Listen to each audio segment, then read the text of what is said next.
আব্দুর রাজ্জাক বিন সাহেবকে জিজ্ঞাসা করেছে যে জুমার সানি আযান কি? বলেছে বিদআত।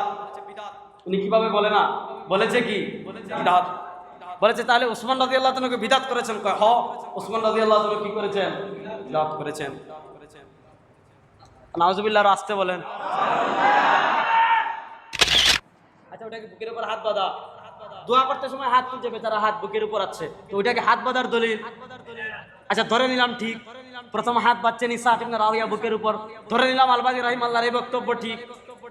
এবার বলেন ইসহাক ইবনে রাহুয়া ইন্তেকাল করেছেন 238 হিজরিতে, মিয়া ওসমান রাদিয়াল্লাহু তাআলা চালু করলে হয় বেদাত।